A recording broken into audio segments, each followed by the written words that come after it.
चलिए क्वेश्चन में देखो बेटे, लॉग एम बाई एन का फॉर्मूला यूज़ करना है आपको। यहाँ पर प्रॉब्लम क्या हो रही है, बहुत सारे स्टूडेंट के इस टर्म को माइनस के साथ है तो उसको ब्रैकेट में लिखिए लॉग एम बाई एन में, क्योंकि लॉग एम बाई एन के फॉर्मूले में भी माइनस है, क्वेश्चन में भी माइनस है, दोनों माइनस मिलके बाद में प्लस होता है।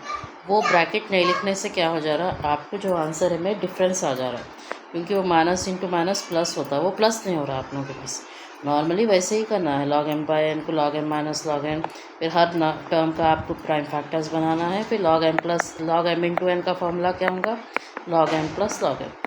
ये फॉर्मूले में आपको ओपन करना है और आपको नॉर्मल पूरे टर्म्स का आंसर होता है और आपका आंसर 0 आएगा।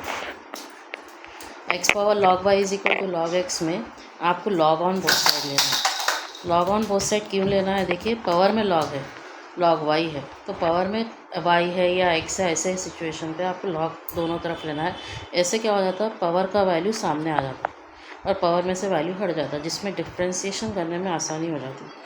तो यहाँ पर u इंटू भी फॉर्मूला लगा, क्योंकि दो टर्म है, लॉग वाई वैसी रखे लॉग एक्स को करे 1/x प्लस लॉग एक्स वैसी रखे लॉग वाई को करे 1/y, यानी एक को रखना है दूसरे को करना है, और y का डिफ्रेंसिएशन dy/dx।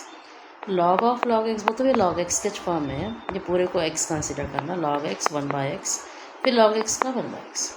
यहाँ पर डिफ्रेंसिएशन हो गया, लेकिन अपने को dy/dx का कुछ वैल्यू लाना है, तो उसके लिए थोड़ा सिंप्लीफिकेशन करना है।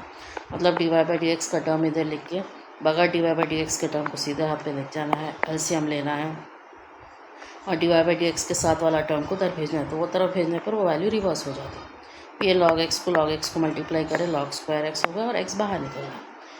ठीक है, ये वाला क्वेश्चन आप लोग मेरे को भेजिए, इसमें a प्लस बी बोल रहे हैं, जबकि a प्लस बी बिल्कुल होना नामुमकिन है।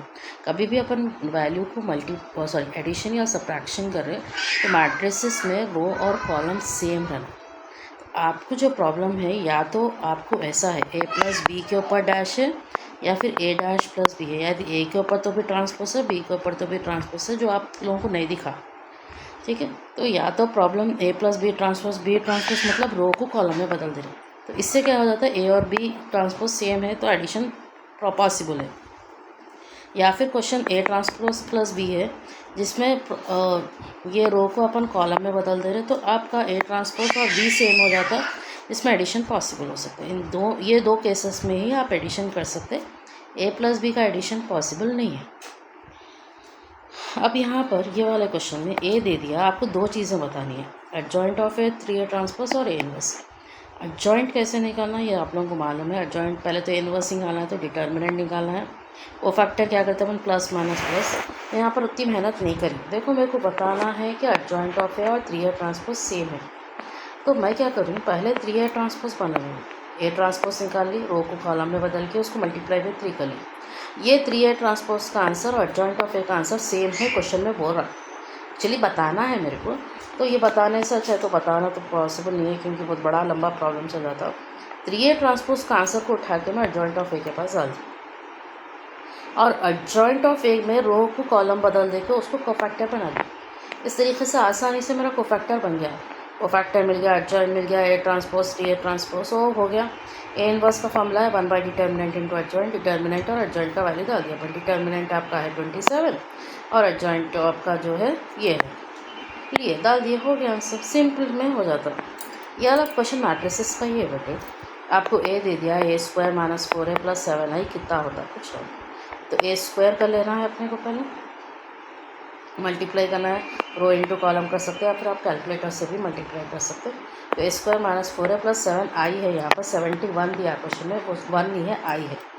i का मतलब क्या, आइडेंटिटी मैट्रिक्स बट 1 0 0 1, अगर 2/2 है, क्योंकि सब 2/2 है तो अपन वो भी 2/2 में ले रहे।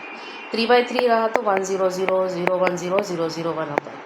तो जो भी है ये वैल्यू को आपको मल्टीप्लाई बाई 7 करना है, क्योंकि 7 आ गया हूँ, और उसको सॉल्व करेंगे तो आपको आंसर 0 लाना है, मेंशन करा तो 0 डाल दी मैं डायरेक्टली। अब यहाँ पर इक्वेशन ऑफ लाइन मालूम करना है, passing through how many points, 2 points, एक पॉइंट को x1/1 दूसरे पॉइंट को x2/2।